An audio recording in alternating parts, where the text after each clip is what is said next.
Dune Part 1 was a massive global success, both critically and at the box office, which has almost become a rarity these days with big blockbuster movies opting to sacrifice quality for a bigger monetary gain.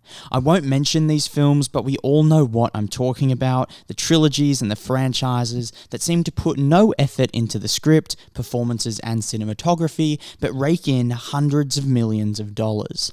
It's safe to say the quality of blockbuster franchises have completely plummeted since the days of the high-quality blockbuster like the Lord of the Rings trilogy, the original Star Wars franchise, and of course the most recent cinematic blockbuster franchise, Harry Potter.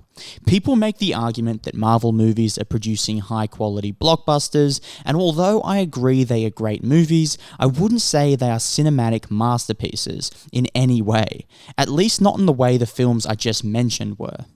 However, Dune has completely changed that, and Denis Villeneuve has managed to take us back to the golden age of cinema and produce a high-budget blockbuster film that made interesting artistic choices, from the cinematography to the performances, as well as the writing, and it's safe to say that these artistic choices worked incredibly, as it was by far the best blockbuster movie of the decade, perhaps even the last two.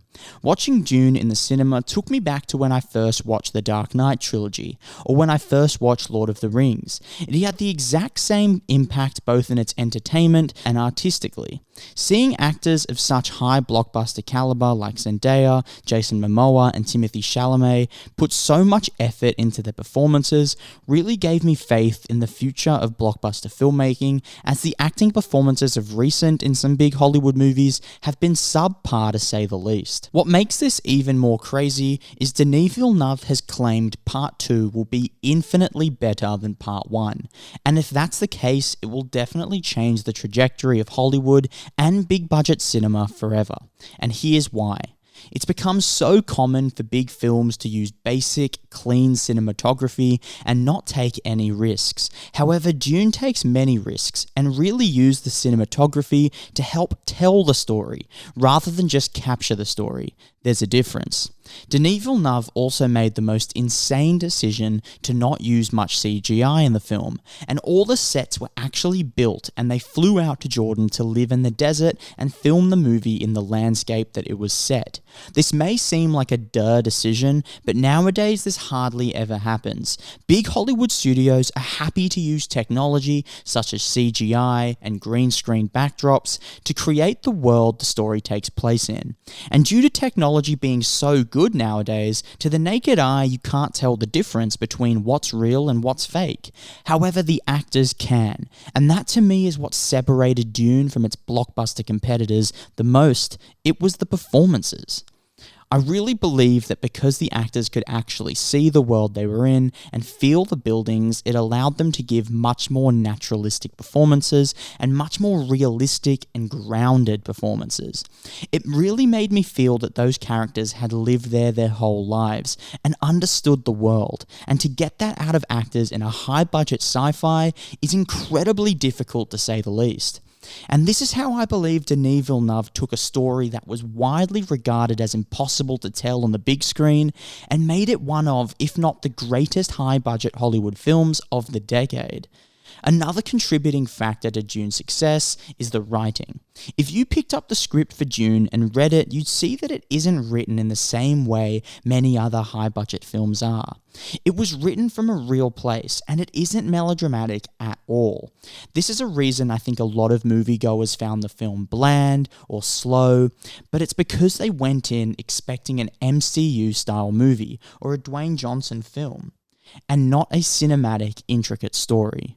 But if you know what you're going to see, the movie does not disappoint in any way.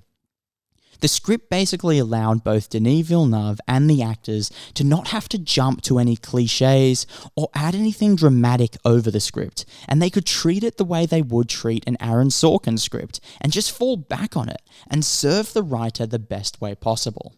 Stemming from the script being so strong, the partnership between Denis Villeneuve and the DP Greg Fraser was impeccable, and they really treated this huge Hollywood film the same way that they would have treated a small indie project, and that is why the choice of Greg Fraser was so good. Greg had already filmed movies like Killing Them Softly and Zero Dark 30, and that vibe of a dirty frame and a lived-in story just worked wonders for the film, and gave it that artistic edge that separated Dune from its competitors. Using various shots, Greg Fraser and Villeneuve really gave us an insight into Paul Atreides and took us on the ride with him. It was similarly done in films like The Godfather and The Batman, which Fraser also shot. But why this is interesting is because we haven't been taken on a journey like this in a blockbuster film for a while. Harry Potter was really the last character journey, but it wasn't really a character study in the same way that Dune is. Dune is almost the first of its kind in making a character study sci-fi film, which was why many believe Dune to be a book that could never transfer to cinema, as it was too character-centric for a sci-fi blockbuster. But the intelligent choices made by Fraser, Villeneuve, and Timothée Chalamet proved that theory wrong and definitely surpassed everyone's expectations.